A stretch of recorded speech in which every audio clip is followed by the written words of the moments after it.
পাইছি। গত ৫ আগস্ট ছাত্র জনতার গণঅভ্যুত্থানের মুখে ভারতে পালিয়ে যান শেখ হাসিনা। সেখানে বসেই একের পর এক মন্তব্য করে আসছেন তিনি। যদিও ভারতকে অনুরোধ করা হয়েছিল তাকে থামাতে, কিন্তু তাতে কোনো কাজ হয়নি।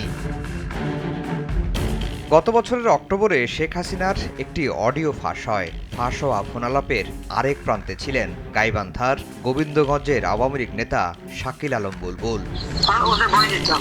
ফোনালাপে শেখ হাসিনাকে বলতে শোনা যায় ২২৭ মামলায় অন্তত ২২৭ জনকে হত্যার লাইসেন্স পেয়েছেন তিনি। আমার তো গোবিন্দগঞ্জ কেন, আমার তো সারা বাংলাদেশে ২২৭টা মার্ডার কেস। আমি বলছি সবাই তালিকা করো, তোমরাও তালিকা করো, কারণ অন্তত ২২৭ জনকে মারার লাইসেন্স পেয়ে গেছি। শেখ হাসিনার এই মন্তব্যকে বিচারের হুমকি হিসেবে মনে করছে ট্রাইব্যুনালের প্রসিকিউশন। ফরেনসিক পরীক্ষায় বক্তব্যের সত্যতা মেলায় শেখ হাসিনা ও শাকিল আলমের বিরুদ্ধে আদালত অবমাননার অভিযোগ আনে সংস্থাটি। শুনানি শেষে ১৫ মের মধ্যে এই দুজনের কাছে ব্যাখ্যা চেয়েছেন বিশেষ ট্রাইব্যুনাল।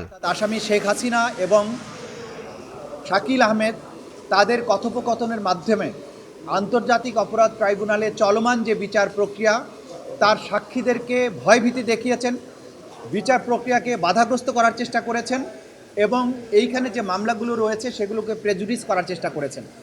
তার প্রেক্ষিতে তিনি মনে করেন, তদন্তকারী কর্মকর্তা মনে করেছেন যে এটার বিরুদ্ধে আইনগত ব্যবস্থা গ্রহণ করা না হলে সাক্ষীরা এই মামলায় সাক্ষ্য প্রদান করতে ভয় পাবেন এবং এই মামলার বিচার এবং তদন্ত প্রক্রিয়া বাধাগ্রস্ত হবে। তারই প্রেক্ষিতে তাদের এই কনভারসেশনটা এটার সিআইডির ফরেনসিক ল্যাবরেটরিতে পরীক্ষার জন্য পাঠানো হয়। পরীক্ষা করে সিআইডি মতামত দেয় যে এই কথোপকথনটি শেখ হাসিনা এবং শাকিল আহমেদের মধ্যেই হয়েছে, এটা বানানো কোনো কনভারসেশন নয় এবং এটা এআই জেনারেটেড নয়। তার প্রেক্ষিতেই আমরা আজকে আদালতের কাছে ১১-৪ ধারা অনুযায়ী আবেদন করেছিলাম তাদের বিরুদ্ধে কন্টেম্প প্রসিডিংস ড্র করার জন্য বা শাস্তিমূলক ব্যবস্থা গ্রহণের জন্য। শেখ হাসিনার বিচার কবে শুরু হবে জানতে চাইলে তাজুল ইসলামের কৌশলী জবাব, খুব শিগগিরই ইতিবাচক ফলাফল দেখা যাবে। খুবই দ্রুততম সময়ের মধ্যে তারা চার্জশিট দিতে পারবেন।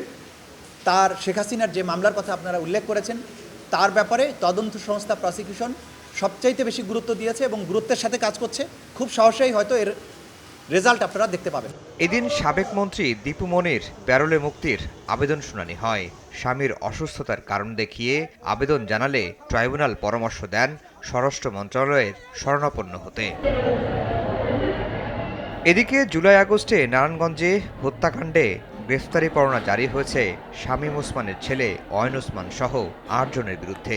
অন্যদিকে আশুলিয়ায় লাশ পোড়ানোর মামলায় গ্রেফতার হওয়া ২ পুলিশ কর্মকর্তাকে হাজির করতে বলেছেন ট্রাইব্যুনাল।